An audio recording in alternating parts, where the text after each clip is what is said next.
Assalamualaikum warahmatullahi wabarakatuh.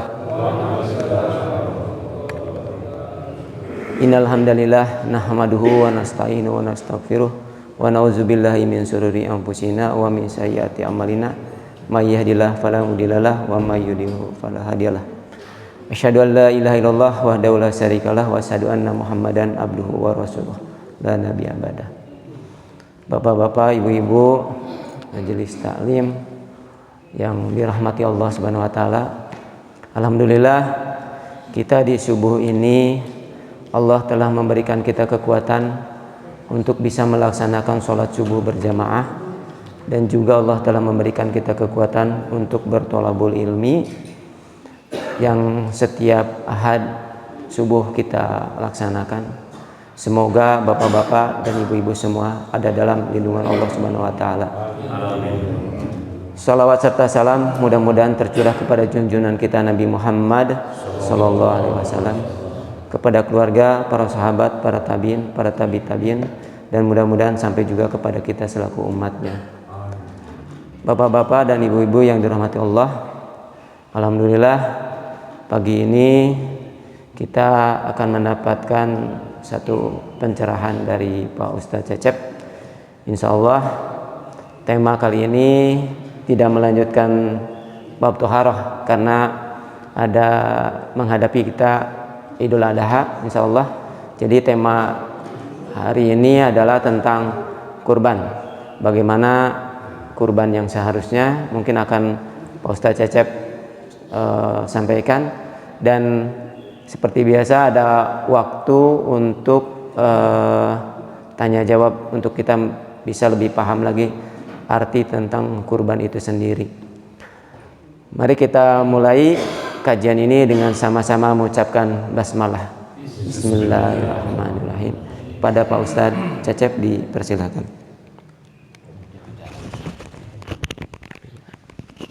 Kita bicara gitu. Kayak. Kita baca diurungkan.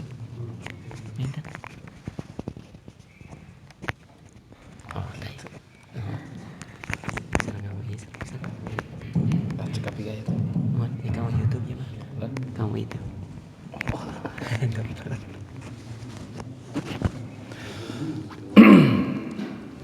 Bismillahirrahmanirrahim. Assalamualaikum warahmatullahi wabarakatuh.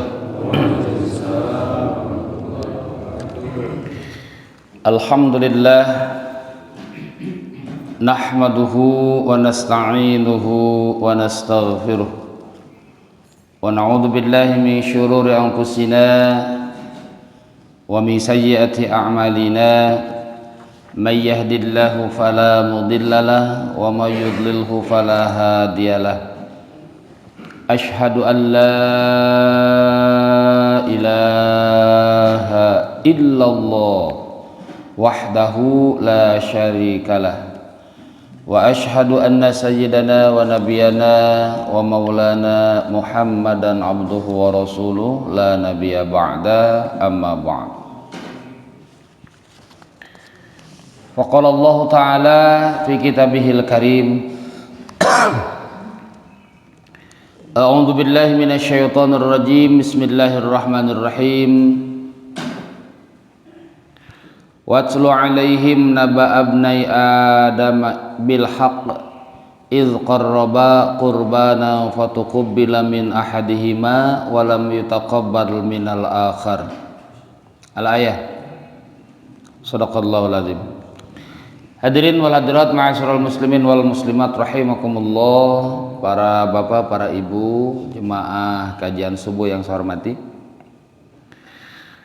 Puji dan syukur marilah kita panjatkan kehadirat Allah Subhanahu wa taala. Alhamdulillah di subuh ini kita bisa dipertemukan kembali untuk melaksanakan salah satu kewajiban kita, yaitu thalabul ilmi, yang mudah-mudahan semakin istiqomahnya kita mencari ilmu, amaliyah ibadah kita diterima Allah Subhanahu wa taala.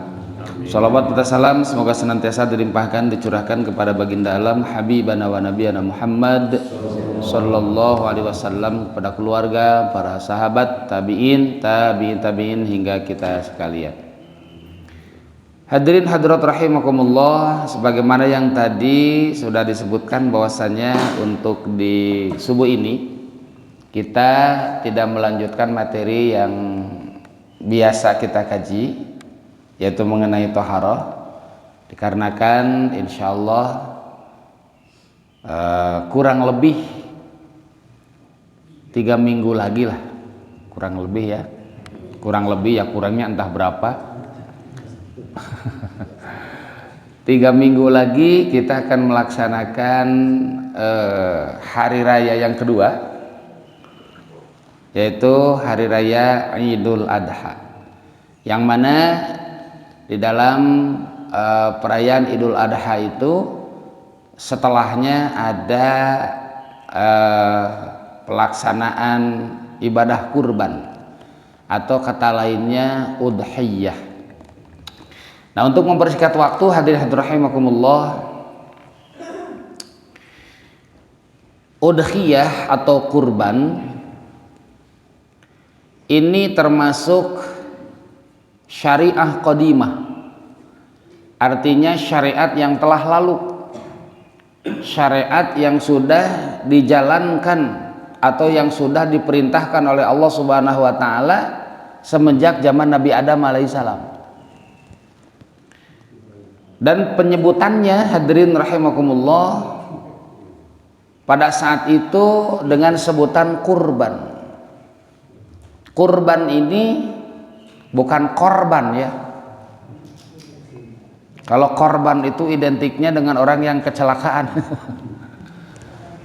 Ya, kalau kurban, nggak tahu tuh korban apa, ngambil dari kurban apa bukan ya. Tapi kalau kurban ya, ini berarti atau memiliki makna at-taqarrub ilallah. Kurban itu mendekatkan diri kepada Allah Subhanahu wa taala. Diambil dari kata qarraba yuqarribu takriban wa qurbanan. Artinya mendekatkan diri kepada Allah Subhanahu wa taala, taqarrub.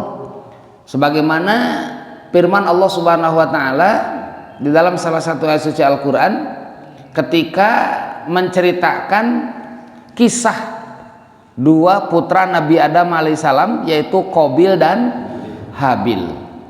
Disitulah pertama kali disyariatkannya ibadah kurban. Watlu alaihim naba abnai Adam. Watlu alaihim, bacakan kepada mereka, naba abnai Adam, kabar atau berita atau cerita tentang dua putra Nabi Adam. Il qarraba kurbanan, ketika mereka berdua melakukan kurban. Fatuqabbala min ahadihima walam yutaqabbal minal akhar.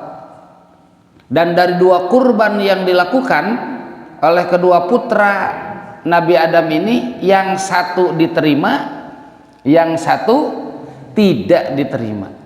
Dan itulah konsekuensi ibadah, ada yang diterima, ada yang tidak diterima. Nah, yang kurban yang dilakukan pada saat itu ya diperintahkan oleh Allah Subhanahu wa taala dengan segala sesuatu yang ada atau segala sesuatu yang biasa dimiliki. Kebetulan Qabil itu sebagai petani atau tukang kebun gitu. Kalau Habil itu peternak. Maka yang diwajibkan pada saat itu adalah mengeluarkan sesuatu yang terbaik ya, yang dimiliki pada saat itu. Qabil mengeluarkan dari hasil buminya, Habil dari hasil peternakannya. Dan ternyata hadirin rahimakumullah, dari dua anak Adam ini Habil yang diterima. Apa dasarnya? Innama yataqabbalullahu minal muttaqin.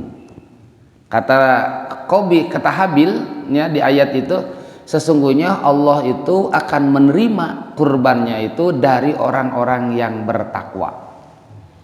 Nah, kalau diceritakan kisahnya terlalu panjang dan ini habis waktunya ya. Itu yang menjadi dasar disyariatkannya ibadah kurban. Jadi ibadah kurban itu adalah ibadah yang sudah dilakukan jauh sebelum umat Rasulullah SAW itu diperintahkan. Jadi di zaman Nabi Adam sudah ada peristiwa itu, dan setiap Nabi dan Rasul pun ya di masanya itu disyariatkan juga ibadah kurban sampai dihidupkan kembali di zaman Nabi Ibrahim alaihi salam dengan peristiwa penyembelihan Nabi Ismail alaihi salam, yang kisahnya insya Allah ibu bapak sudah hafal semua. Terus berlanjut juga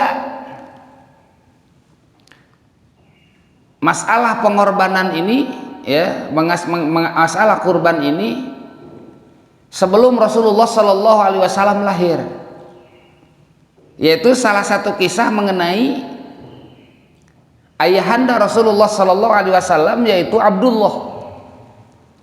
Sebab Abdullah ini, Bapak Ibu hadirin rahimakumullah, ini pernah mau dikurbankan oleh ayahnya, yaitu Abdul Muthalib. Ketika Abdul Muthalib agak susah diberi keturunan anak laki-laki, jadi dari pernikahan yang pertamanya itu, yang dulunya itu, Abdul Muthalib diberi anak itu perempuan dan perempuan ya, sehingga beliau bernazar kalau diberikan anak laki-laki ya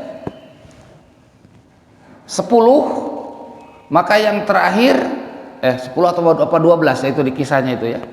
Pokoknya kalau diberikan anak laki-laki yang banyak, maka salah satunya lah ya itu akan dikurbankan. Dan kebetulan yang akan dikurbankan itu adalah Abdullah. Ya, Abdullah. Ketika proses Abdullah mau dikurbankan, hadirin hadirat rahimakumullah, ya, semua keluarga tidak menerima. Apalagi ibunya. Ya, istri dari Abdul Muthalib atau ibunya Abdullah ini meminta dengan sangat untuk dibatalkan. Ya. Ini kisah cerita singkatnya saja, Pak ya. Bahkan kakak-kakaknya itu ada yang bersedia menggantikan Abdullah.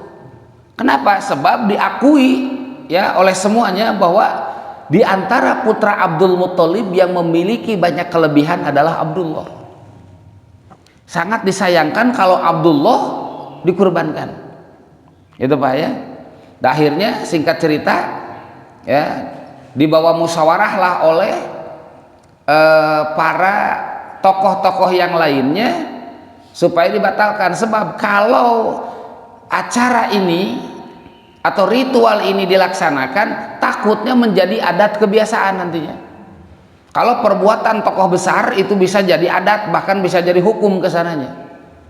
Makanya Abdul Muthalib itu meminta saran bagaimana caranya untuk melepaskan dari nadar yang tadi.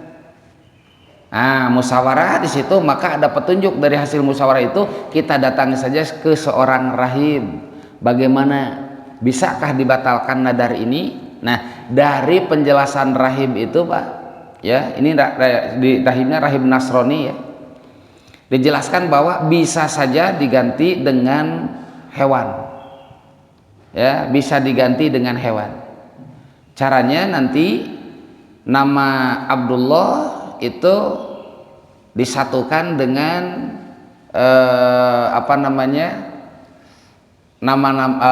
dengan nama hewan gitu, bukan nama hewannya. Jadi nama Abdullah dicampur nanti ya dengan sesuatu yang itu untuk hewan. Nah, ketika namanya dikoclok keluar ya berarti harus dikurbankan. Dan penggantinya kalau tidak mau itu dibayar dengan 10 unta. Ibu bapak sekalian, setiap dikoclok keluarnya itu Abdullah, dimasukkan lagi, tapi harus membayar 10 unta. dimasukkan, dikocok lagi, keluar lagi, sampai 10 kali nama Abdullah keluar. Berarti harus mengganti Abdullah dengan 100 onta. Ya, baru yang terakhir namanya Abdullah yang keluar. Nah, selamatlah Abdullah di situ ya untuk dikurbankan. Tidak jadi, dengan catatan penggantian Abdullah itu dengan 100 unta.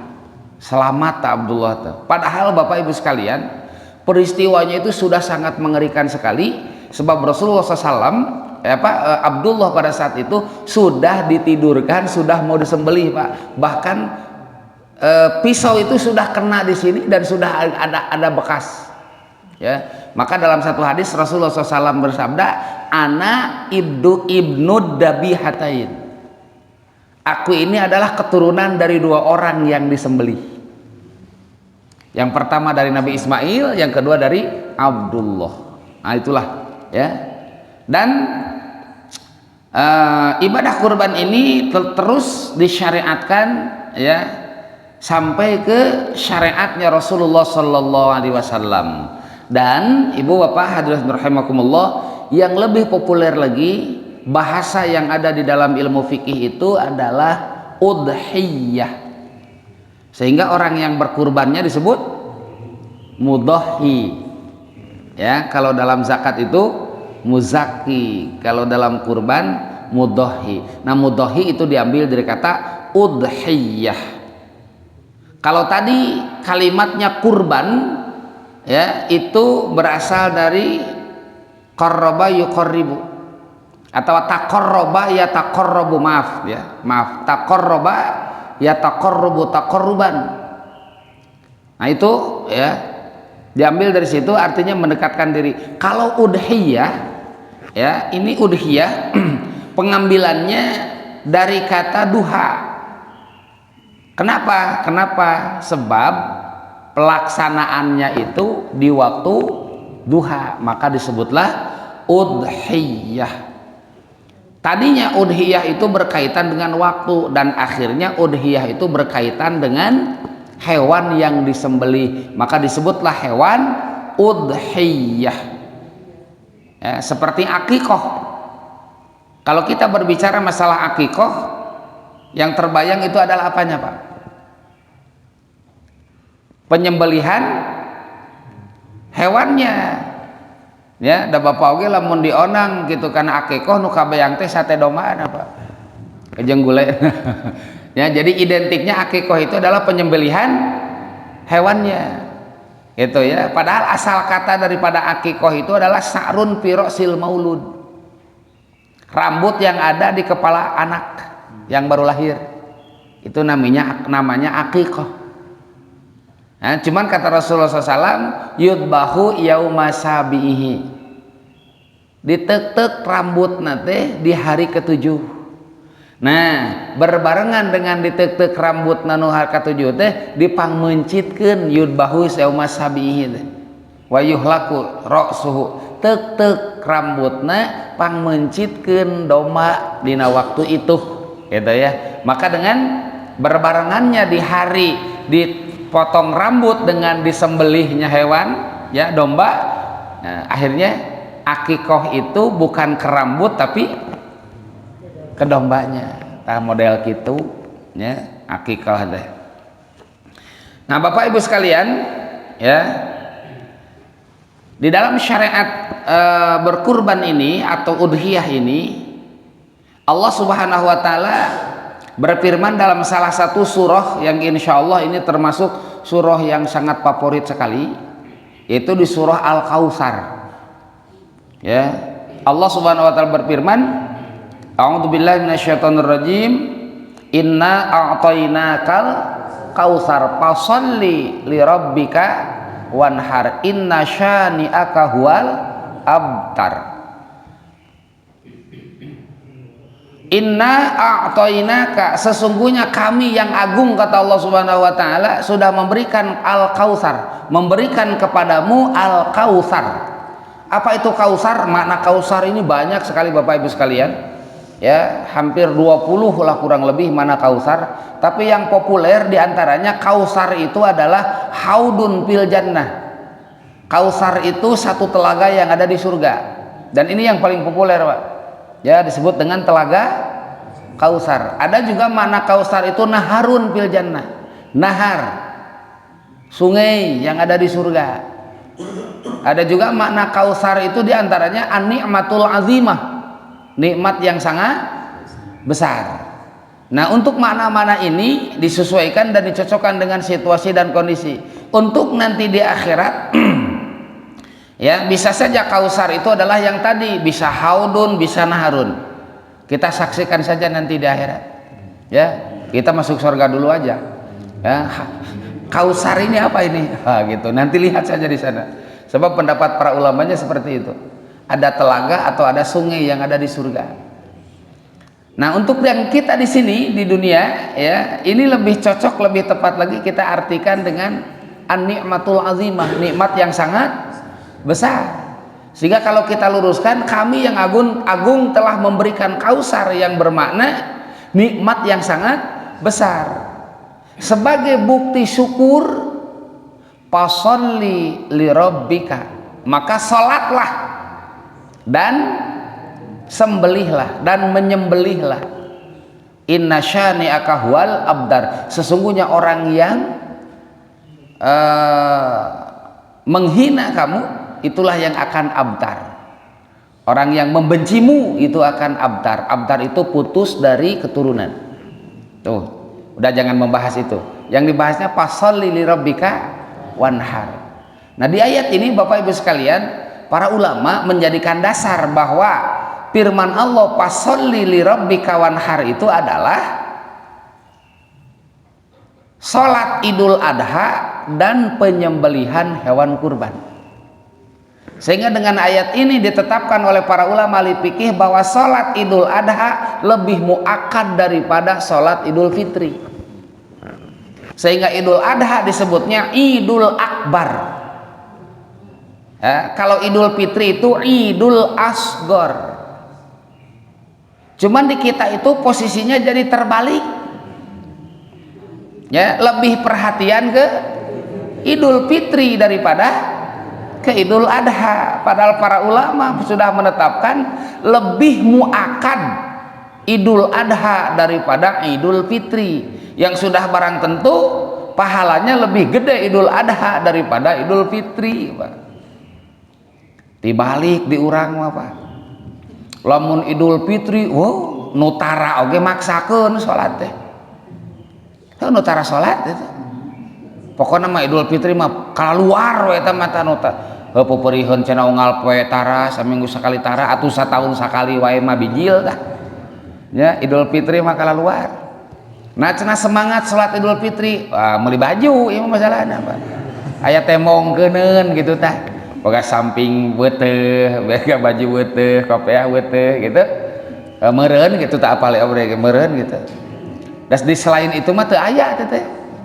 Ya, tapi Idul Adha jangankan yang jarang sholat, nusok sholat oke kadang-kadang henteu di Idul Adha dengan alasan eta mah lebaran haji, cenah da abdi mah lain haji gitu. Ajik jika lebaran haji. Itu Bapak Ibu sekalian ya. Bahkan di abdi mah gitu. Aya anu menikene nungguan sapi ya gitu nurek dikurbankeun daripada ngilu salat gitu.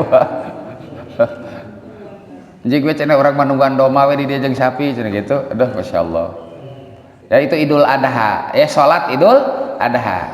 Jadi lebih muakkad Idul Adha daripada Idul Fitri. Makanya disebutnya Idul Akbar, di kita disebutnya Raya Agung. Akbar itu kan agung. Nah, Raya Agung itu kemungkinan besar pengambilannya dari situ. Idul Akbar. Id hari raya, akbar yang besar, hari raya yang agung, disingkat teh kurang jadi Raya Agung gitu, kurang leuwih nama. Nah, Bapak Ibu sekalian ya, Idul Adha penyembelihan ini ya diatur di dalam ilmu fikih ya. Yang pertama yang harus kita ketahui itu adalah hukumnya. Hukum kurban itu apa? Hukum udhiyah atau hukum tadhiyah itu apa? Bagaimana hukumnya? Nah, dalam hal ini beberapa ulama berbeda pendapat, Pak. Terbagi dua kelompok. Yang pertama, ada yang mengatakan bahwa kurban atau udhiyah itu wajib. Ya, ada yang mengatakan bahwa udhiyah itu sunnah muakkadah. Ada yang mengatakan wajib, Pak. Di antaranya salah satu madzhab besar yaitu madzhab Abu Hanifah. Abu Hanifah itu mengatakan bahwa udhiyah itu hukumnya wajib. Ketika tidak dilakukan berdosa. Dasarnya apa? Dasarnya yang pertama, Rasulullah Shallallahu Alaihi Wasallam selama di Madinah kurang lebih 10 tahun, setiap tahun beliau berkurban, tidak meninggalkan. Ya, di orang mah kusabab baheula kungsi kurban diajak DT atas gitu. Urangi mah urang gitulah rata-rata gitu. Atos abdi mah cenah kapungkur oge gitu. Kurban sakali minta daging tiap tahun. Hade apa nah? Rasulullah itu seperti itu. Dan sahabat-sahabat yang lain banyak yang mengikuti jejak itu. Ya, sehingga setiap tahun dia melakukan kurban. Walaupun sebagian para sahabat ada yang tidak melakukan juga.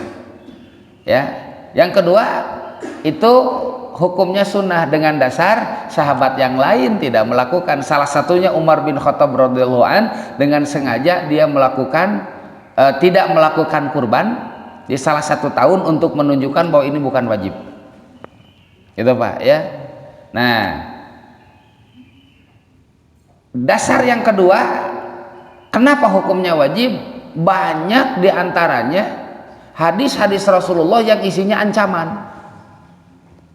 Ya, tidaklah sesuatu ya ada ancamannya kecuali sesuatu tersebut wajib hukumnya. Dari sunnah mah teu diancam. Ya, teu diancam sunnah. Makanya maaf melenceng sedikit. Berjamaah saja ini hukumnya sampai berbeda-beda. Ada yang sunnah muakkadah, ada yang fardu kifayah, ada yang fardu ain. Ya, hukum berjamaah itu. Sebab ada ancaman itu kan di berjamaah itu ada ancaman. Sampai Rasulullah itu ya mengancam akan membakar rumah orang yang tidak mau berjamaah. Tidaklah diancam dengan dibakar kalau tidak wajib. Itu berjamaah ya, Pak. Ya, termasuk kurban ada ancaman. Salah satunya di antara yang paling populer, man lahu sa'atun li ayyudhiya falam yudhi fala yaqrabanna musallana. Man lahu sa'atun, barang siapa yang memiliki keleluasaan li ayyudhiya untuk melakukan kurban, melakukan udhiyah, falam yudhi tapi dia tidak melakukan, fala yaqrabanna musallana, fala yaqrabanna pakai nun taukid, maka janganlah dekat-dekat, kata Rasulullah, musallana tempat sholat kami. Rasul tidak ingin ya didekati dikunjungi oleh orang-orang yang mampu berkurban tapi dia tidak melakukan. Mencek orang Sunda mah ditunung gitu. Geus lah tong kadararieu nya tara kurban mah gitu. Gitu Rasulullah. Fala yaqrabanna musallana. Bahkan yang kedua yang lumayan ekstrim itu fal yamut insya'a yahudian au nasronian. Orang yang bisa kurban, mampu kurban tapi dia tidak melakukannya, maka kalau meninggal tidak Yahudi ya Nasrani. Ini ancaman agak keras juga lumayan. Lain lumayan deh kita paur gitu. Ya, gitu ancamannya itu, ya. Maka sebagian ulama menyatakan bahwa kurban itu hukumnya adalah wajib. Itu diantaranya, Pak. Terus keleluasaan itu gimana? Yang dimaksud dengan keleluasaan di sini, Bapak Ibu sekalian, ya, orang itu bisa mengusahakan, itu namanya leluasa. Bukan berarti di hari H dia punya. Kalau di hari H punya mah jarang-jarang juga tuh. Ya, makanya berkurban ini bisa diusahakan sebelumnya. Heumannya atuh Pak, motor kabayar dicicil. mobil kabayar dicicil, imah kabayar dicicil, eta kurban itu bisa dicicil misalkan. Makanya ada yang nabung ya, nabung gitu, bisa kan ya. Makanya ironis Pak kita teh, ironis diajak kurban hese ari meuli HP jeung kuota unggal bulan aya wae gitu. Nah iya nu kudu dipikiran ku urang teh Pak. Sebenarnya kita itu untuk keleluasannya ada, asal mau saja. Ya, asal mau saja. Sampai mohon maaf Pak, ada kisah inspirasi yang di Indosiar kalau nggak salah. Ya, itu ada seorang kakek-kakek tua Pak yang sudah renta tapi dia mampu berkurban setiap tahun. Terus ada ibu-ibu penyapu jalanan itu, ya pegawai jalanan, ibu mungkin Bapak juga pernah dengar kisahnya, itu tiap tahun bisa berkurban dengan cara apa? Menabung. Ya, kok mau tukang udun mengepluk, kue udun kurban tuh bisa. Punten tapi punten. Ya mah contoh saja. Ya, sebab ancaman yang tadi Pak, barang siapa yang ada kemampuan untuk berkurban tapi tidak melakukan, ancamannya seperti itu, agak berat juga. Ya, tapi di hadis-hadis yang lain dijelaskan bahwa kurban itu adalah hukumnya sunnah dari kesimpulan hadis dari para ulama itu ya. Nah, para bapak ibu sekalian, hukumnya sunnah muakkadah, tapi ada tapinya sedikit.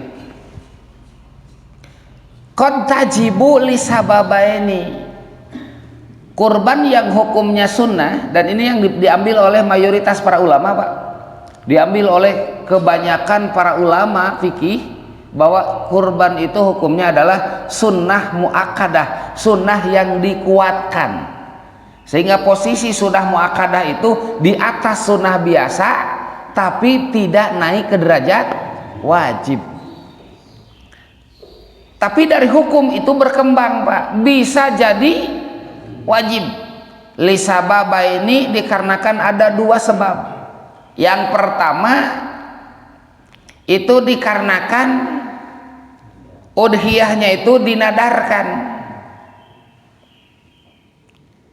Seperti misalkan ada perkataan kita, kalau cair, nah pencairan biasa ya, kalau proyek cair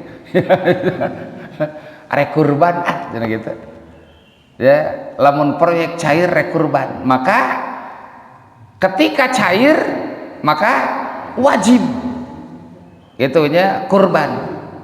Tapi biasana teteh ngomong gitu teh Pak, kusabab can cair teh, dagis cair mah separa roho kan omongan teh berat teh nya, duh masya Allah nadar teh Pak ya. Atau yang kedua, dengan menyebut-nyebut sebelumnya dan menunjuk ya, salah satunya menyebutkan bahwa kambing ini untuk kurban ya, maka dengan disebutkan bahwa kambing ini untuk kurban, maka jatuhlah kambing itu jadi wajib jadi kurban, wajib dijadikan hewan kurban itu ya, menunjukkan langsung ke naona, ke barangna gitu etetenya, sudah resmi gitu bahwa dia itu sudah beli kambing, terus dibawa dituntun, ditanya di mana dia kurbankeun. Nah kata-kata itu menunjukkan bahwa kurban ini wajib dikurbankan ya. Arek-arek rencana mah domba nacan ayah, sapi nacan ayah gitu, komo duit nama misalkan can ngumpul, darek nabung dicicil gitu, rencana untuk berkurban itu mah belum ya, belum. Nah, jadi ketika dia menunjuk gitu aja atau menyebutkan bahwa hewan ini untuk kurban, nah dengan dua hal tadi jadi wajib hukumnya. Nah yang sunnah itu Pak ya, di hari haknya ketika hewannya sudah ada, pas ngomongna di waktu ketika mau pelaksanaan penyembelihan, dengan menyebutkan namanya, ini kurban saya, itu nggak jadi masalah, itu kurban sunnah. Sebab begini Pak, kalau kurban sudah jadi wajib hukumnya, maka orang yang berkurbannya tidak boleh memakan dari dagingnya itu. Sementara orang kan bareki keneh ya karena naon teh, karena daging gitu nyerah resep keneh istilahnya. Ya, maka kalau dinadarkan jadi wajib, mohon maaf, yang dinadarkan itu tidak jadi tidak boleh memakan hewan kurbannya, daging hewan kurbannya tidak boleh. Terus yang tadi yang ditunjuk itu yang jadi apa namanya, jadi wajib juga sama, tidak boleh memakan dagingnya. Maka tos we jempel lah ya, lamun teh merek kurban ayeuna insyaallah mangke we lah gitu ya. Nah nanti di hari hanya barulah ya kita apa namanya ikrar untuk berkurban, dan itu jatuhnya sunnah, dan itu ada hak nanti ya dari mudhohi itu mengambil berapa, sepertiganya. Boleh namun bisa mah ulah atupan tong seperti luna nya atuh kabatur kumaha. Begini Pak, maksudnya kurban itu ibadah sosial Pak ya, kurban itu ibadah sosial, sehingga semakin banyak yang menikmati, semakin banyak yang menerima, itu semakin besar pahala yang akan diterima. Sebab Masya Allah Pak, di hadis-hadis tentang padilah kurban itu sangat luar biasa. Dihitung itu pahalanya bukan per ganting Pak, per suap yang dimakan. Itu berarti semakin banyak yang dimakan, suapan yang dimakan, itu semakin besar pahala yang akan diterima. Uang yang dikorbankan untuk membeli hewan kurban itu tidak seberapa dibanding dengan pahala yang disediakan oleh Allah Subhanahu wa taala. Bahkan yang paling pokok Bapak Ibu sekalian, berkurban itu ternyata kafaratun lidzunub. Itu juga adalah penghapusan dosa, sebagaimana salah satu hadis yang mengatakan bahwa ketika Siti Fatimah berkurban, kata Rasulullah SAW ya, qaddimi udhiyataki, kadikeun cenah kurban anjeun ya, bawa ke sini kata Rasulullah nya, washhadiha, saksikan, fa inna awala qatratin min dammiha, maka sesungguhnya darah pertama yang menetes kena ke bumi itu menghapus dosa-dosamu. Oh Masya Allah Pak ya, kurban teh. Jadi ulangi, hukum kurban itu ada yang menyatakan wajib, ada yang menyatakan sunnah. Tapi yang menyatakan sunnah pun terkadang bisa jadi wajib. Satu ketika dinadarkan, yang kedua ketika diucapkan atau ditunjuk bahwa ini untuk kurban. Sehingga di dalam istilah mazhab Syafi'i itu ada nadar asli, ada nadar hukmi. Nadar asli ya seperti tadi kata-katanya adalah nadar, yang kedua nadar hukmi, yaitu yang ditunjuk atau yang disebutkan bahwa ini adalah untuk kurban. Itu salah satunya Pak ya. Nah yang banyak kita anut di sini Bapak Ibu sekalian ya, hukum udhiyah itu adalah sunnah muakkadah. Ya, dan untuk yang sunnah muakkadah boleh memakan atau mengambil dari hewan kurbannya sebanyak sepertiganya, begitu. Nah Bapak Ibu sekalian, adapun untuk persyaratan melaksanakan penyembelihan hewan kurban, yang paling harus diperhatikan itu ya, diantaranya adalah keberadaan hewan kurban itu sendiri Pak. Yang pertama, syarat daripada hewan kurban yang yang akan dikurbankan itu adalah mengenai umurnya Pak ya, umur hewan kurban yang akan dikurbankan. Nah diantaranya adalah kan di kita nggak ada onta ya, nggak usah dijelaskan lah kalau onta mah ya, dan nggak kan ada onta. Coba onta itu nanti umur 5 tahun ke 6-nya, pas 5 tahun ke 6-nya itu baru boleh jadikan kurban. Nah, untuk sapi ya itu 2 tahun ketiganya ya, 2 tahun ketiganya. Jadi lamun karek 2 tahun jejeg atau 2 tahun kurang sapoe teu meunang Berarti mah kudu aya akte kelahiran ditanyakeun ya ka ka tukang sapi dah ya. 2 tahun ke katiluna gitu ya. Lamun domba 1 tahun kaduana. 1 tahun kaduana lamun ku umur. Atau bisa dengan istilahnya itu Pak jadaah. Cek urang Sunda mah munglakan. Tapi bahasa Indonesia naonnya munglakan itu?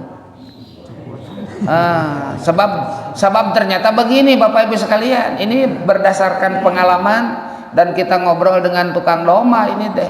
Saya itu punya anggapan dulu yang namanya punglak itu coplok Pak, ompong, sugan teh kitu, si horeng lain kitu Pak itu, ya. Abdi malah pernah langsung nanya ke tukang domba, Pak, ari punglak hiji punglak 2 teh kumaha cing teh? Ya da can ningali domba aya nu ompong cing teh gitu nya sok ningali aya domba nu punglak teu aya bahkan domba taraya kadenge nyeri huntu deui Pak matak mesok nyeri huntu tukeran da ku huntu domba punten Pak beliau itu langsung mempraktekkan Pak lain ompong jang cenah ya punglak teh tingali ketika si bibir dombana gitu nya itu mulutnya gitu kan dikebawahkan bibirnya tak tinggali cenajang huntuna nu gedena seberiji gitu tah ieu tuh aya 2 tah nu gede da di hareup tah itu punglak 2 cenajang ternyata huntu nu jadi ukuranana Pak ya jadi sebelum itu giginya rata Pak gede non agar rata giginya ukurannya rata nah setelah nanti ada yang lebih besar itu menunjukkan 1 tahun. Nah gitu nepi kayak papak genep mas genep teh sajajar sama ini teh non gede teh tak itu menurut tukang domba begitu Pak jadi ditinggali teh lain ompong jeung henteuna tapi besar perubahan besarnya gigi bawah Pak ngahanapna tek oh tah itu jang tah ieu punglak 2 cenah sebutna teh gitu nya ngagedean gitu munglakan urang mah punglak teh ompong teh coplok gitu wallahu alam ieu mah cek tukang domba kitu jadi ngagedean atawa memang coplok heula kawas jelema terus jadi dia gede gitu pan manusia juga begitu ada gigi susu ya coplok misalkan terus naon jadi deui itu teuing kitu teh nya ngan teu kasaksian pan ompongna eta teh si domba teh gitu tah coplok kapanteunna tapi yang jelas beliau mengatakan tah huntu nu gede ieu petunjukna teh lamun nu gedena karek hiji punglak hiji lamun 2 punglak 2 cenah gitu nya eta teh 1 tahun itu saurna teh Pak perubahan giginya teh 1 tahun nah gitu jadi lamun onta 5 ka genep sapi 2 ka 3 domba 1 tahun ka 2 nah itu dina umur ya sehingga tidak sah ketika domba atau kambing ya yang dikurbankan sebelum umur 1 tahun maka lamun urang kurban tanyakeun ka tukang domba teh ieu ngan petang itu tukang domba teh sok aya di we nu nararakal teh kusabab hayang payu setahun langkung geuning leutik ieu mah embe kacang cenah kitu nyebutna teh ieu mah domba kacang gitu padahal mah ngora keneh ya pan kadang-kadang tandukna ge kakarasa kieu Bu kakara jika teh karek di sapi meureun karek lepas nyusu dibawa teh geuning kaburuan masjid beberelan lagi meni watir teh naon di juru geuningan ada basa cik atunya ulah kitu-kitu teh umurna tinggal umurna ya terus untuk urusan jenis kelamin Pak ini jenis kelamin sebetulnya antara jantan dan betina dua-duanya sah ya mau betina mau jantan itu sah boleh saja cuman afdol keutamaan itu jantan ya keutamaannya jantan terus kenapa betina itu kurang afdol sebab ini untuk meneruskan kesananya ya untuk meneruskan dan terus juga banyak kasus kenapa betina jarang dipakai kurban kadang ada betina yang kelihatannya itu besar, cek nu ngajual nama bajir cenah, manul ieu cenah teu anakan wae, dan ternyata sedang hamil, Pak. Dan itu banyak berulang kejadian seperti itu. Begitu setelah dikuliti terus diturunkan, ternyata ada anak di dalamnya. Makanya untuk yang betina itu tidak dibiasakan di kita. Padahal boleh saja, sah. Bahkan dikarenakan misalkan tadi disebutkan bahwa kurban itu adalah ibadah sosial, lamun aya jalu, Pak, punten ya, tanukna rangaek, nya tanukna tapi na yo, ari awak begang, nepikeun ka igana teh naon, rada katingali ya. Tapi punten ari kanyutna laer misalkan gitu tanya, tanuk rangaek, ari kanyut laer, ari badan agak kurus. Nah, terus ada betina ya, itu demplon yo, demplon. Helintuh gitu, genut ya, domba nate gitu ya. Lebih baik yang betina anu lintuh tibatan jalu anu pegang. Gitu aja teh. Ada mau ada hartanuk atuh.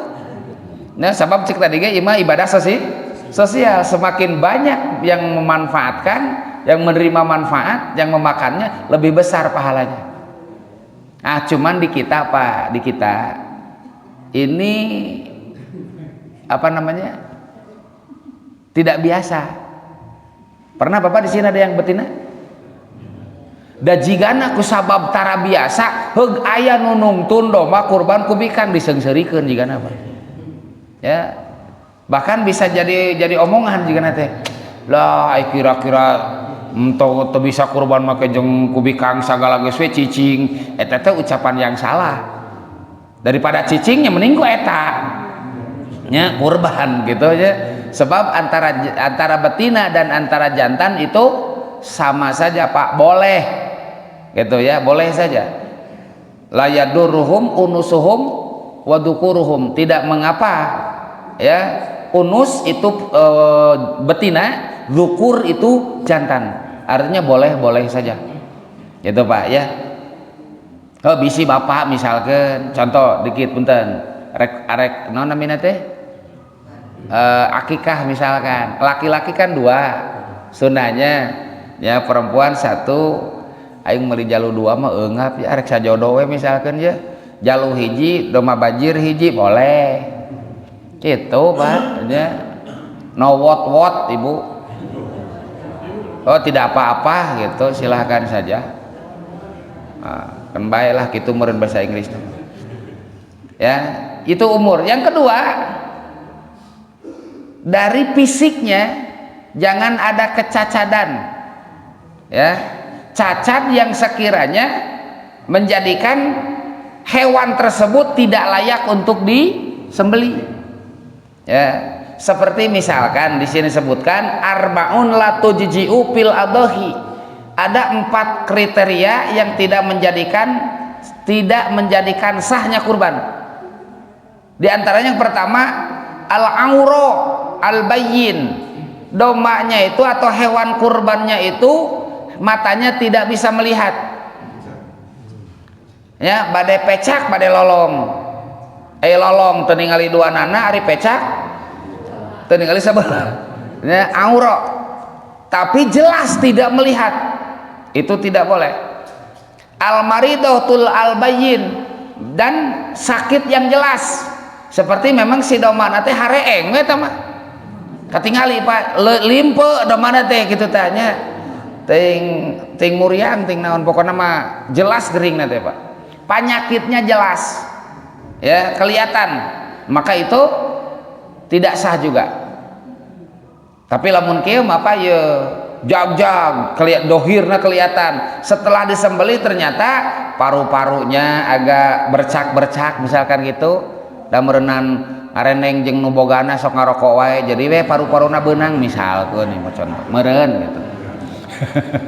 Ya, atau ada yang hatinya itu juga ada yang bercak-bercak juga, itu nggak masalah kalau seperti itu, sebab dohirnya tetap masih masih sehat, masih jag-jag gitu nya. Ieu mah nu geus rumangieung katingali geuringna teh. Atau sekarang setiap kurban pasti ada yang namanya PMK. Apa PMK itu? Penyakit penyakit mulut dan kuku cenah, padahal eta teh PMK teh penyakit memeh kurban. Sabab memeh kurban mah aya geus kurban mah eueuh teh sok tinggal di Bandungan. Ting naon tujuanna eta jeung aya kikituan segala. Jadi ngalilieur petani karunya gitu ya, PMK teh ya, kudu ini kudu itu sampai ada kesehatan cek dan sebagainya. Wallahu alam, itu mah saya juga gak ngerti lah ya. Nah itu Pak, penyakitnya anu jelas sakit itu nggak boleh ya. Yang ketiga al-arja ya, al-bayyin, yang pincang kakinya, jelas pincangnya, jelas ketinggali Pak pincang nanti gitu, ingked-ingkedan misalkan, atau apalagi misalkan kelihatan kakinya patah misalkan gitu ya, itu tidak boleh. Kalau jalannya misalkan Pak ya hanya apa namanya rada bengkok saeutik lah, mun saeutik teh kumanya, jadi kepoh, terang kepoh sanes jingjet imah kepoh, kalah kepoh teh duh saya nyebutkeun ananya bahasa Indonesia naon kepoh teh itu. Tapi bawaan itu bukan dari apa namanya, bukan dari kecelakaan misalkan gitu, ti kudratna gitu aya nu sok rada kitu tah rada jiga ek gitu lempang nanti sidomana teh gitu, itu mah gak jadi masalah sebab tidak termasuk pincang. Gitulah pokoknya namanya. Ini yang tidak boleh itu yang pincang, yang cacat jelas-jelas kakinya tidak bisa berjalan tapi ka engke-engkean gitu ya. Tuh, itu yang tidak boleh. Terus yang ajpa itu terlalu kurus, nepikeun ka tulang igana teh katingali jika gamang gitu tanya deh, masya Allah. Nah itu yang tidak menjadikan kurban itu sah. Jadi umur harus diperhatikan, terus fisik si dombanya itu harus jelas ya. Bahkan kalau bisa penampilan pun dilihat ya, penampilan pun dilihat, artinya untuk keutamaan atau untuk keabdolannya, sing gagah pancekolot mageringan wah kasep cenah ieu mah, oh jiga domba we gitu teleuwih ti kitu gitu nya, kasep jiga domba pantes gitu Pak, dari mulai tanduknya, warna kulitnya. Sebab contoh Rasulullah SAW itu, beliau kalau menyembelih hewan kurban domba itu akron itu anu tanduk nate rangaek, jadi pantes ketinggalin nate ya itu. Terus amlahain ya, warnanya itu keputih-putihan, putih warnanya, terus tandukna rada rangaek. Itu menunjukkan keutamaannya saja Pak, keabdolannya saja seperti itu ya. Nah, untuk selanjutnya Bapak Ibu sekalian, abdol mana kurban itu, sapi apa domba apa onta.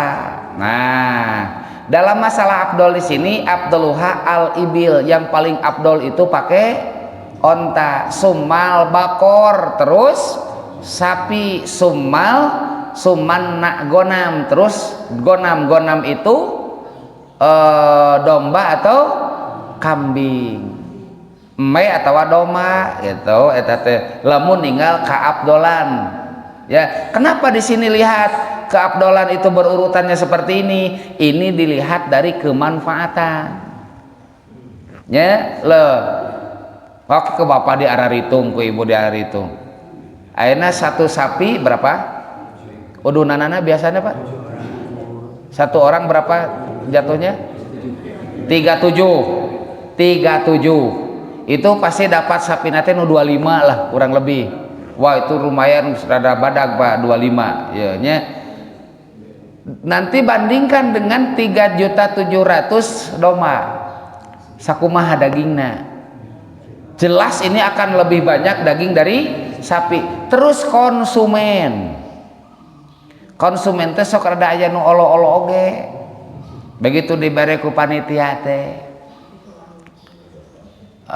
domba cenah sapi ieu teh mun ceuk urang mah nya cokot we tak kumaha nu mere gitu nawar segala abdi mah tara cenah doma mah itu tungtungna teh nu kurban ku doma teh watir teu payu dagingna teh deui nya gitu. Walaupun sebagian aya nu resep daging doma. Nah, dilihat dari kemanfaatannya itu ternyata daging sapi lebih banyak konsumennya, maka keutamaannya itu itunya ngan aya nu kieu di Pak ima asli nya alasan tukang doma kusabab hayang payu doma afdol kene doma itu mah hiji nyawa ku tujuan cenah ieu mah ku sorangan cenah kitu kumaha mun didinya kebagian dina buntutna ke numpakna teh naon jadi numpak sapi atuh cing teh sampai aya nu bade dibedokeun Pak abdi mah cenah moal giring kana sapi bade kana doma cenah sieun kabagian dina bujurna nah cing teh kemana aya Pak imah gitu teh ya Allah enggak jangan seperti itu bukan itu yang dimaksud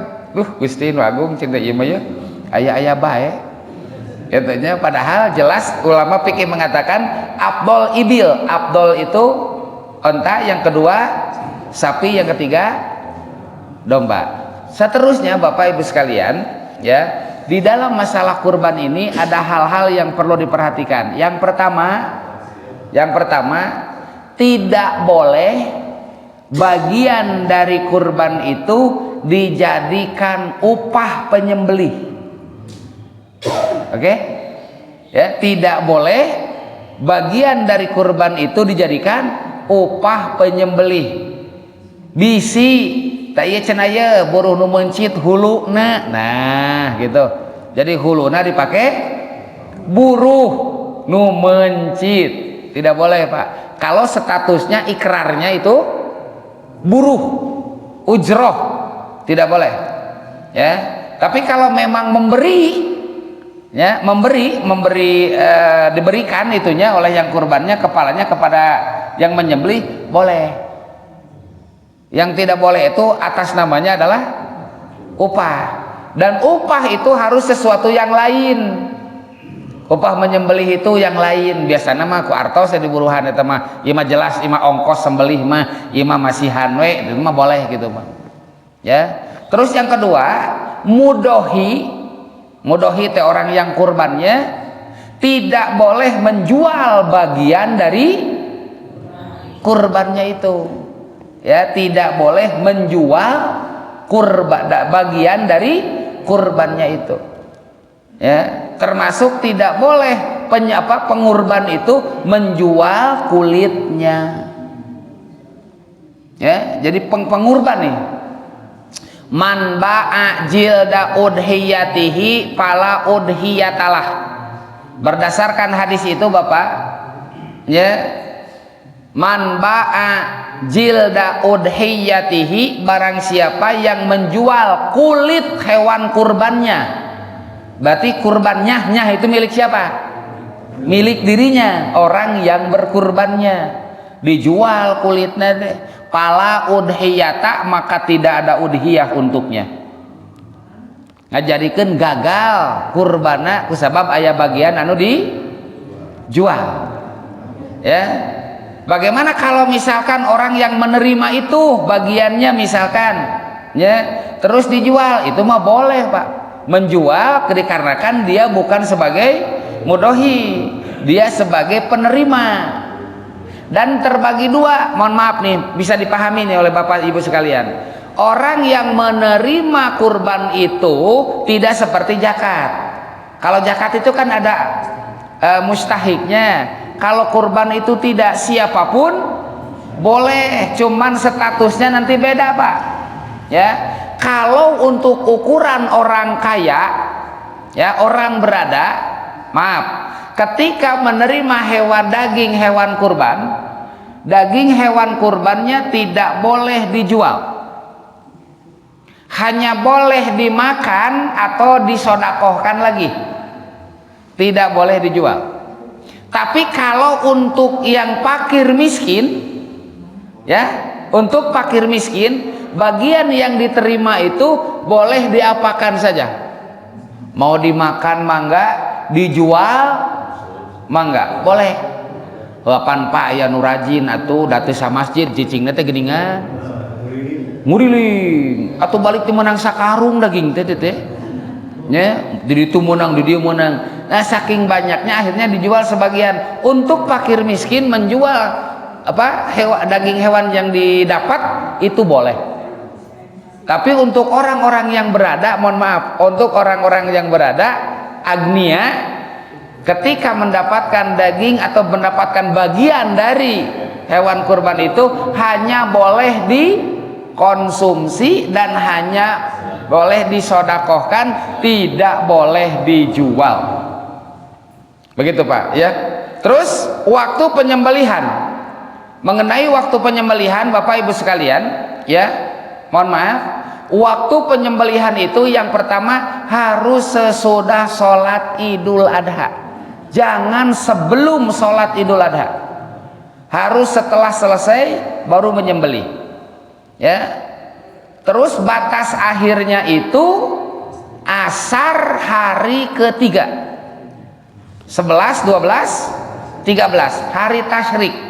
Berarti waktu penyembelihan itu 4 hari, tanggal 10-nya, 11, 12, 13, dan urutannya ini menunjukkan keabdolan Pak. Yang terbaik adalah pas hari rayanya, tanggal 10-nya ya, yang terbaik. Nah, terus yang keduanya tanggal 11, 12 dan tanggal 13 berakhir di asar sebelum maghrib. Tapi asal teu acan ka maghriban itu masih sah. Itu ya. Osok aya nu di 2 hari 3 hari kan? Aya saaya wae Pak. Ketika kurbannya terlalu banyak. Itu ya. Dan itu diperbolehkan waktunya seperti itu. Itulah ya. Nah, itu mungkin Bapak Ibu sekalian yang bisa saya sampaikan untuk sementara ya. Adapun nanti sunah-sunahnya itu mah tinggal berjalan saja. Yang paling pokoknya dulu saja yang harus diperhatikan ya. Tuh. Terus begini, satu lagi Pak, maaf. Bolehkah berkurban atas nama orang yang sudah meninggal? Ini suka jadi masalah ini Pak ya. Berkurban atas nama orang yang sudah meninggal. Nah, pendapat jumhur, mayoritas para ulama ya, tidak boleh berkurban atas nama orang meninggal kalau tidak ada wasiat. Ini yang banyak dipegang oleh para ulama pendapatnya ini Pak ya. Tidak boleh kurban atas nama orang meninggal kalau tidak ada wasiat. Pendapat yang lain ada yang mengatakan boleh walaupun tidak ada wasiat. Ada wasiat nanti masuknya kategori birrul waliden, berbuat baik kepada orang tua, istilahnya dari anak kepada orang tua ya. Itulah hukumnya dua weta, antara menang jeung teu menang. Cuman kalau jumhur pegangnya yang tadi ya, kalau tidak ada wasiat tidak boleh ya. Kalau ada wasiat boleh. Bisi teu kaburu apa teh hayang kurban ke wayahna we, lamun kaburu maot nya pangurbanankeun, eta mah wasiat, silakan lakukan. Lamun teu aya wasiat tidak, untuk jumhur ulama ya. Tapi sebagiannya lagi ya itu membolehkan untuk mengurbankan orang yang mengurbani gitu, orang yang sudah meninggal. Begitu. Mungkin segitu Pak, ini sudah jam 6 lebih ini. Mangga kalau ada yang mau ditanyakan. Ya mudah-mudahan kita berikan kepada Allah untuk bisa berkurban. Maka Pak Ustaz Yusuf. Assalamualaikum warahmatullahi wabarakatuh. Waalaikumsalam. Mengenai kurban, ada yang wajib, ada yang sunat muakkadah. Kalau yang pernah saya baca dan saya tahu di Turki, ternyata mazhab mayoritasnya wajib. Di antaranya alasannya itu secara ini yang harus tadi disampaikan. Ternyata Fasoli Rabbika wanhar. Nah, sholatnya itu sholat wajib, sehingga wanharnya juga wajib. Yang satu alasannya di atasnya. Kemudian tadi tentang sunat jadi wajib, Pak Ustaz. Ini akan menjadi kesulitan baik bagi mudhoi maupun bagi panitia. Sebab pada umumnya orang yang menuntun kambing ke masjid ditanya itu untuk apa itu? Kurban. Pasti. Kemudian walaupun tidak ditanya di jalan, ada yang 2 hari sebelum Idul Adha itu menitipkan ke panitia. Ke panitia menitipkan ini untuk kurban. Kemudian yang urunan sapi juga membayarnya nyicil ke panitianya untuk kurban. Nah, sebatas mana nadar dengan cara-cara dia? Karena kalau begitu berarti jadi wajib bagi dia. Sementara oleh panitia pasti dibagi dagingnya. Sedangkan yang wajib itu tidak berhak menerima kurban, apa bagian dari kurban. Jadi bagaimana mengatasi masalah itu? Baik bagi mudhari maupun bagi panitia, kan pasti terjadi menurut saya. Tuh, kemudian tadi mau saya menyatakan bahwa yang tidak boleh menjual kulit gitu, bagian itu mudhari. Nah, apakah panitia mudhari atau bukan? Berarti kalau panitia bukan mudhari, berarti dia berhak menjual, bisa menjual. Kemudian yang terakhir tentang wasiat, saya mengimbau pada jemaah di sini jangan menyampaikan wasiat yang memberatkan ahli waris. Kalau saya meninggal nantinya anak-anak tolong kurbannya. Janganlah memberatkan. Bagaimana kalau tidak mampu? Walaupun hukumnya demikian. Demikian ya. Terima kasih. Assalamualaikum warahmatullahi wabarakatuh. Yang pertama mengenai hukum kurban. Betul Pak. Kalau kita kupas tuntas itu seperti yang tadi. Di ayat ya fasalli li rabbika wanhar, ya, itu kan bentuk kalimatnya amar. Amar itu perintah. Al aslu fil amri lil wujub. Asalnya perintahan itu adalah untuk wajib. Fasalli. Nah, maka di tafsir ayat itu, ya, fasalli di sini ada yang menyatakan sholat wajib. Dan juga ada yang menjadi dasar sholat Idul Adha, sehingga 2 di sini ada pendapatnya itu, ya. Nah, yang kedua wanhar, ya, itu menyembelih, ya, yang dimaksud adalah berkurban dengan hewan. Makna yang lainnya berkurban dengan apa saja yang dia bisa mampu pada saat itu. Lamun ayah yang kurban, lamun teu ayah tanaga ayah tanaga gitu, sehingga engke khairunas anfa'uhum linas, apa saja yang bisa dilakukan, ya. Tapi entong ditukurkeun abdi mah da bisana cenah ku hayam itu kurban teh ku hayam we tah ulah nepi ka kitu mah. Nya eta mah penyelewengan kitu na di kurban ku hayam. Walaupun sebagian ulama ada juga yang nyeleneh seperti itu, Pak. Ya, ada ngantong diturutan lah begitu mah. Ya, sebab diomongkeun ka dituna.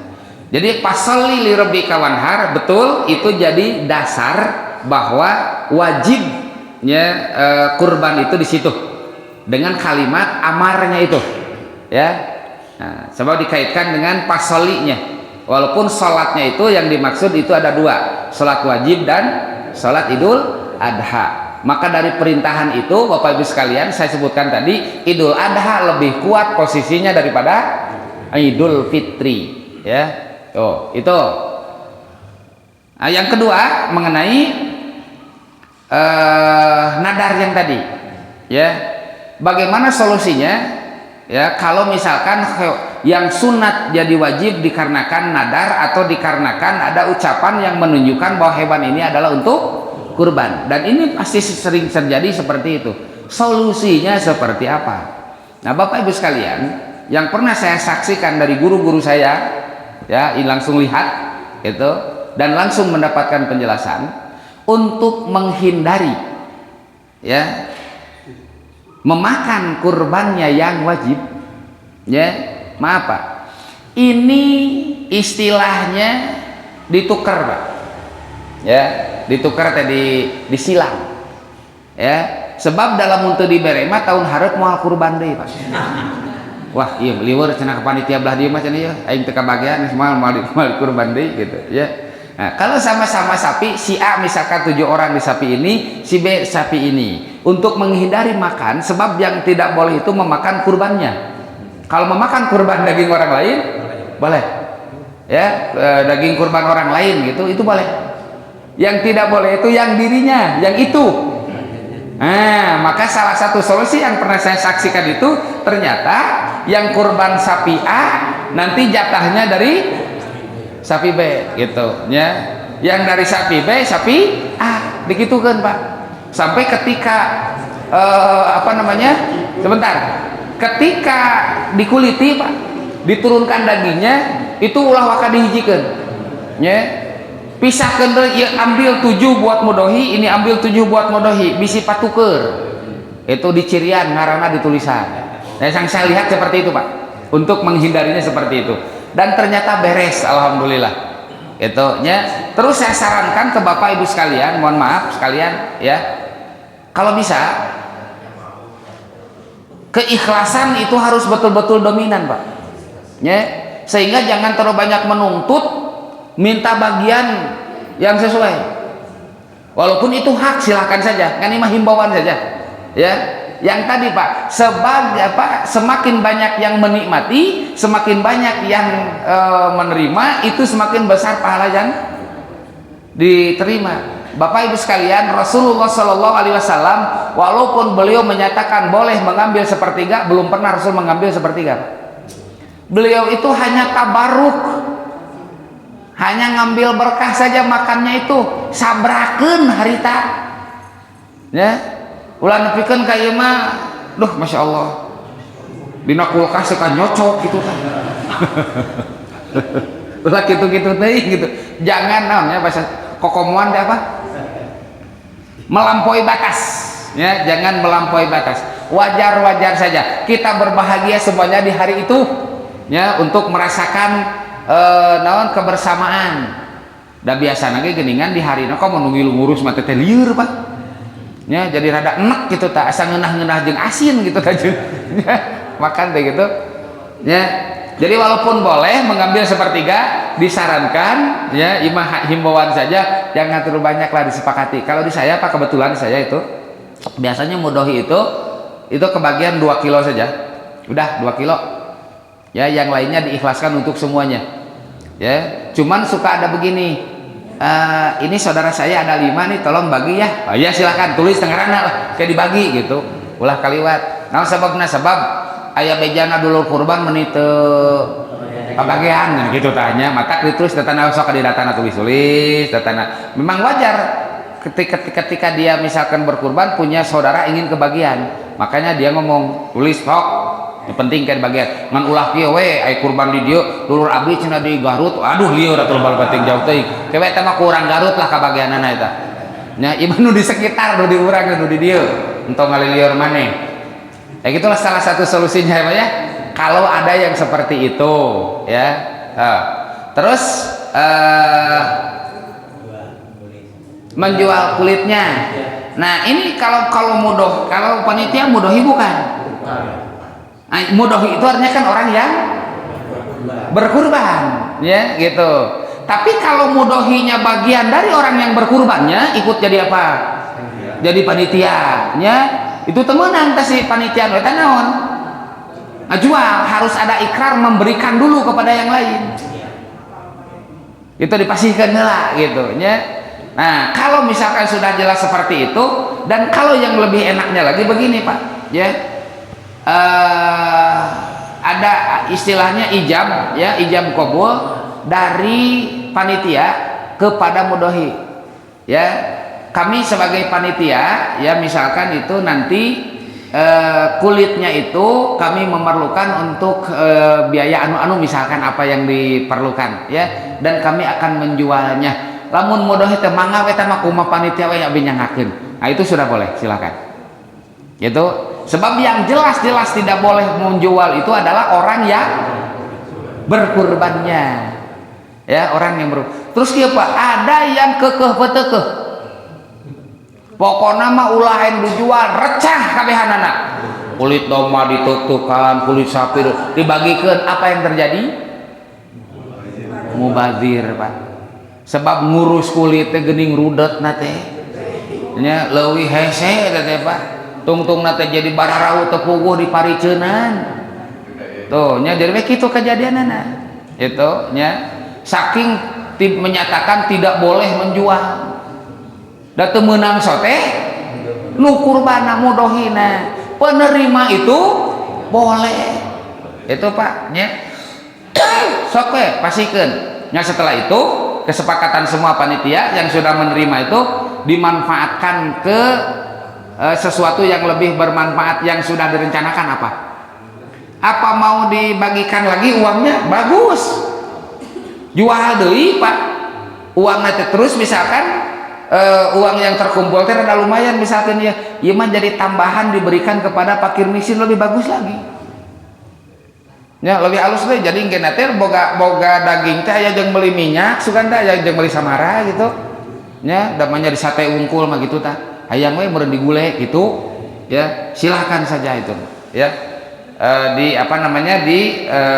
Diatur supaya kita tetap melaksanakannya tidak salah ya, dan berjalan sebagaimana yang biasa kita lakukan, tinggal merubah sistem saja itu. Sanes ngahelah itu Pak ya, sanes ngahelah, tapi istilahnya untuk supaya lebih mengena gitu. Sebab kalau asal-asalan mah kejadian jika kitu kena geus puguh. Kebanyakan itu yang sebagaimana tadi Bapak sebutkan, kebanyakan terjadi pasti seperti ini. Artinya disebutkan sebelumnya bahwa ini untuk kurban, dan itu jatuhnya adalah nadar hukmi istilahnya, jadi wajib dan tidak boleh memakan. Solusinya beri dari yang lain, sebab tidak boleh itu dari hak dia hewan kurbannya, untuk yang lain boleh. Lain kieu Pak, pokoknya mah nu nadar teu meunang ngadahar daging kurban atau nyengir batur nyarara teh ya. Jadi yang tidak boleh itu dari hewan kurbannya ya. Adapun yang diberi dari yang lain boleh begitu ya Pak ya. Alhamdulillah. Nah, masalah wasiat. Nah, masalah wasiat punten Pak ya. Justru begini Pak ya, kan di dalam nanti sebetulnya dalam kitab fikih itu ada bab wasiat. Wasiat itu sangat dianjurkan kepada ahli waris. Artinya kalau seseorang sudah merasakan bahwa aja teh ajigan nama imah geus deukeut meureun gitu, tidak ada can aya mah apal ieu mah ngan ieu rarasaan semalilah deui, maka disunatkan untuk berwasiat. Apa yang disunatkan wasiatnya itu? Wasiat untuk kepada ahli waris supaya selalu berbuat kebaikan ya. Kade jang ulah ninggalkeun salat, sing alakur jeung dulur gitu ya. Wasiat itu dari orang tua ya gitu. Jangan berwasiat sesuatu yang memang nanti ahli waris itu repot ya, membebani ya, tidak boleh Pak. Kasihan kena ahli warisnya ya. Atau tidak boleh wasiat yang isinya kemaksiatan. Oh ya nawe bapak malamun geus mau teh panangapkeun kenang penca we 7 poe 3 penting mah gitu. Abang tukang penca misalkan itu kabina-bina teuing. Dan ketika ada wasiat yang melanggar syariat itu tidak wajib dilakukan. Ya, wasiatnya tidak wajib dilakukan. Atawa kieu wasiatna teh omat nya engke lamun geus dibagi-bagi kabeh harta bapaknya, balong nu dilebak mah omat ulah dijual. Nah, dan nu batur nya tuh. Begitu patut mah tong diwasiatkeun. Kabayan. Sugan teh naon. Omat ulah dijual eta mah jang. Udah nu batur atuh untuk tong diwasiatkeun da nyahoeun atuh teh. Itu Pak ya, dalam masalah wasiat itu. Nah, bahkan punten Pak, punten bisa. Kalau bapak atau ibu punya hutang, itu harus ada diwasiatkan juga ke ahli warisnya. Omatnya bisi ke pondok umur, bapak teh sebenarnya boga hutang kasih anu. Itu tidak akan memberatkan ahli waris. Kenapa? Sebab nanti dibayarnya dari tirkah, dari harta peninggalannya itu ya. Maka dalam Al-Quran itu bab waris itu kan ada ayat mimba diwasiyatin tusuna biha audain. Dibagi tirkah itu harus setelah wasiatnya dijalankan dan hutangnya terpenuhi, sisa dari itu baru dibagikan. Tah kadang-kadang ahli warisnya tara mikir ke beladinya teh, da teh malin hutang aing, hutang bapak aing, jadi teh aing bagikeun we ieu mah. Gitu. Terus nu nagihna teh ngotot tagih ka kuburan kumaneh gitu. Dan ini pernah terjadi, Pak. Pernah terjadi. Satu kepala rumah tangga, dia bisnis ya, itu memerlukan modal besar, nginjem ka bank hese, akhirnya sertifikat rumahnya itu digadekan ke seseorang tanpa sepengetahuan ahli warisnya. Istrinya tidak tahu, anak-anaknya juga tidak tahu ya. Dan ternyata bisnisnya itu gagal, akhirnya dia meninggal dunia, Pak. Sertifikat aya di boga duit gitu. Nah ternyata dari uang yang dipinjam dan jeung bunga-bunga geuning nu karar itu tak ya, akhirnya dikalkulasikan rumah yang ditinggal itu pas untuk membayar hutang pada dia. Tuh akhirnya terjadilah persengketaan di situ, Pak, antara nu nagih jeung ahli waris. Bahasana kumaha kuring mah teu rumasa jeung teu nyaho nya apa henteu eta teh gitu nya. Terus kusabab urusan anak cenah jeung bapak kuring, ieu mah hak kuring, imah mah jeung keluarga, jig we tagih ka kuburan, tah bahasa teh aya teh nya. Ya akhirnya mah melibatkan dari pihak berwajib tuh, wallahu alam tak ujujutan anak kumaha. Ini salah satu contoh yang kalau cek urang Sunda mah lalawora itu Pak, gagabah ya teh nya.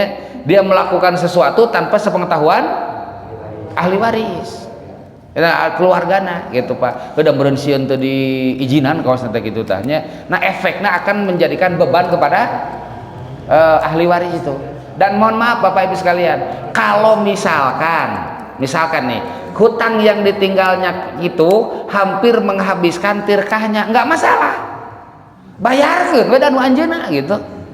Nah kita sebagai ahli waris ya menerima sisa dari itu, ulah direkayasa gitu. Kon we si eta mah da urang mah teu nyaho ieu mah hak urang cenah gitu.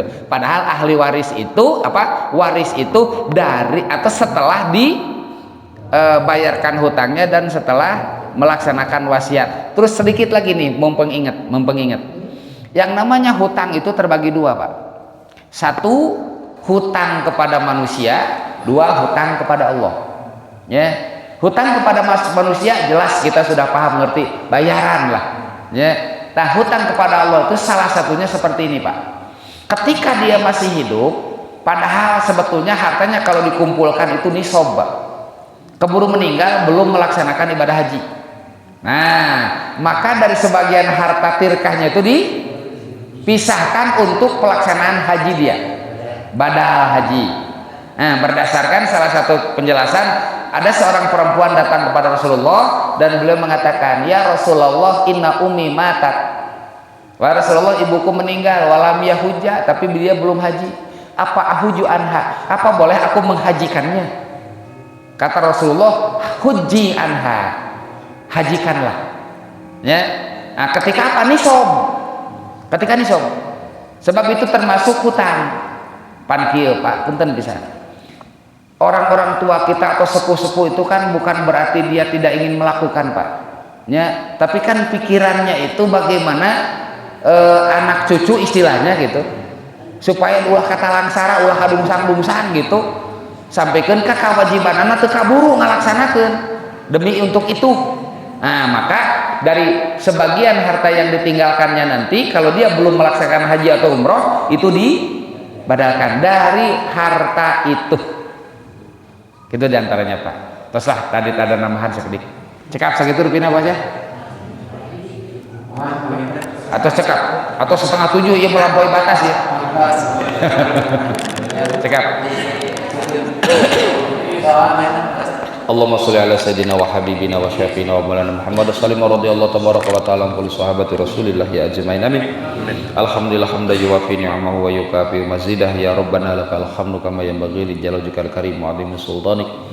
Allahumma farij karbatana waqdi hajatina washfi mardana wa aslih dzata baina bi rahmatika ya arhamar rahimin.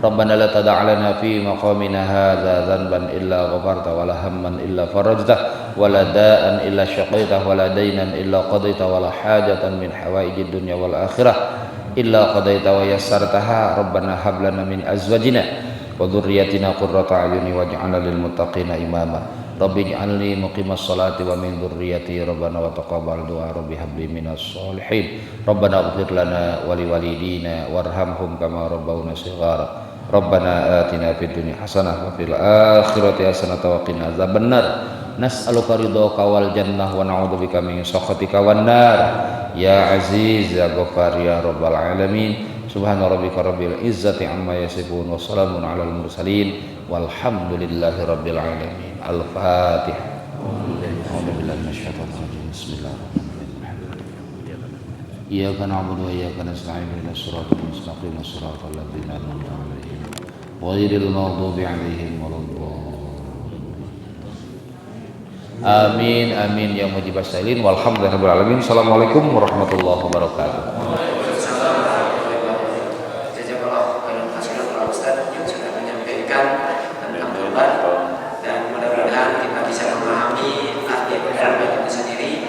Dan semoga Allah memberikan kekuatan kepada kita untuk kita bisa melaksanakan kurban. Untuk itu mari kita tutup kajian ini dengan sama-sama mengucapkan alhamdulillah. Alhamdulillah. Subhanallah wa bihamdika asyhadu an la ilaha illa anta astaghfiruka wa atubu ilaik. Assalamualaikum warahmatullahi wabarakatuh. Waalaikumsalam warahmatullahi wabarakatuh.